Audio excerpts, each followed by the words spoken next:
Bonjour Clarisse, moi c'est Joëlle Moretti, je suis une masseuse professionnelle, j'ai une entreprise sur Pont-en-Royan, Sun City, où je fais du magnétisme et des massages. J'ai démarré cette aventure Sun City il y a à peu près 7-8 ans et j'ai commencé donc à créer les massages sous chapiteau dans le Royan, dans les campings, tout ça, et j'ai commencé sur les marchés des producteurs à vouloir m'immiscer au milieu de toute cette activité socio-culturelle. Je me suis rendu compte que j'y avais pas ma place parce que c'était difficile de vendre des massages au milieu des rôtisseries, de la viande, tout ça. Et du coup, j'avais l'envie de créer mon propre marché avec tous les autres professionnels du bien-être, comme cela se passe également dans certains festivals où ils ont des espaces bien-être dédiés justement à des petites bulles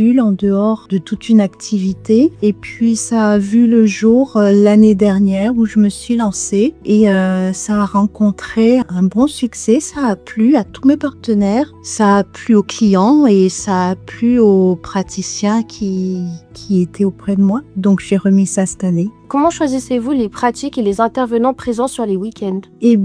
J'ouvre et puis je vois qui vient à moi. Et puis, bien sûr, il y a une sélection du moment qui sont dans le bien-être, qui sont véritablement praticiens avec un CE, avec une responsabilité civile. Nous sommes des professionnels, voilà, c'est pas de l'amateurisme. Et puis, en discutant autour de moi, en faisant beaucoup de publicité, je les laisse et j'ouvre cet espace pour eux. Et puis le fait est aussi que pour chaque marché, il n'y aura qu'un seul représentant de chaque métier, c'est-à-dire qu'il n'y aura qu'une seule personne qui fera du Reiki. Après, on peut être sur l'ensemble du marché plusieurs professionnels de même profession. Pourquoi avez-vous choisi des lieux aussi naturels et parfois inattendus?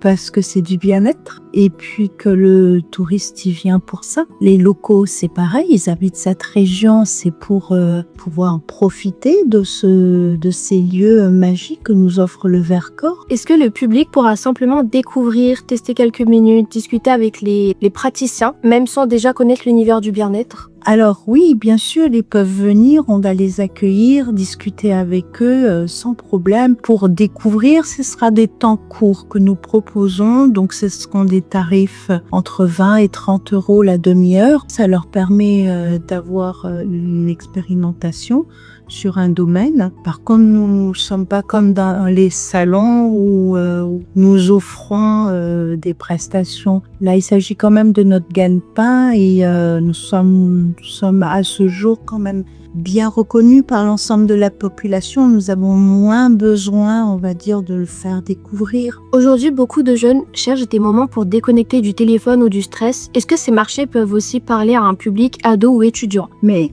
tout à fait, et avec grand plaisir. C'est vrai que c'est une gageure pour nous de vous accueillir, ainsi que les personnes âgées qui manquent cruellement d'activité. Et le bien-être pour elles, c'est quelque chose qui peut être quelque chose de chouette. Et pour vous, au contraire, il y a différents praticiennes qui sont en plus spécialisées dans la jeunesse. Alors, l'année dernière, ce qui avait surpris, c'était l'iridologie, c'est-à-dire d'après votre iris, comprendre ce qui vous traverse. Cette année, je pense que on va découvrir tout ça. Il y a des nouveaux lieux assez magiques qui vont aussi créer l'ambiance. Et les voyages sonores que nous n'avions pas l'année dernière, je pense que ça va être une belle découverte. Quand je parlais de lieux, je pensais surtout à Cabane Café qui nous ouvre son gîte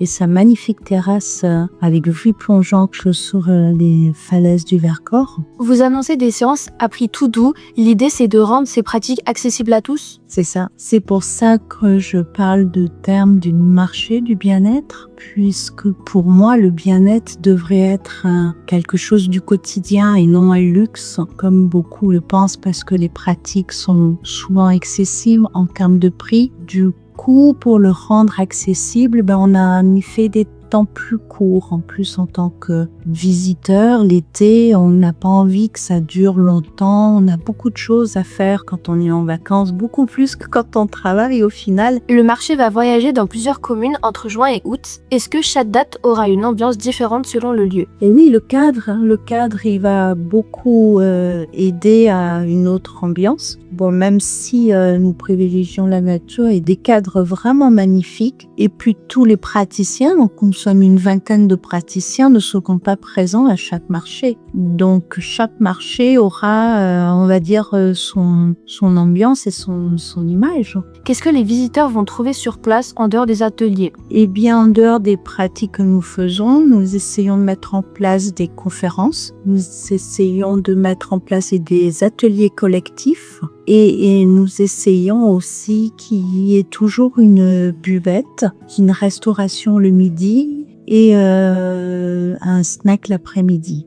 Donc chaque lieu en possède un. Sur Pont-en-Voyant, il n'y en a pas, puisque nous sommes sur les quais de Beau. Nous avons Jonathan de la ferme de Pont-en-Voyant qui viendra vendre ses fromages et ses glaces artisanales bio. Nous sommes actuellement à la recherche d'une personne qui souhaite proposer la restauration du midi, donc welcome. J'ai déjà quelques pistes, mais je suis ouvert à toute proposition. Ça sera pour trois dates, fin juin, fin juillet, fin août. Sur Saint-Nazaire-en-Royan, nous serons dans les jardins du château de Saint-Nazaire. Donc là, par contre, c'est le seul endroit où il n'y aura pas ça. Voilà, c'est un peu compliqué, mais il y a tous les commerçants du village qui sont prêts à accueillir les gens qui viendront nous voir. Merci à vous.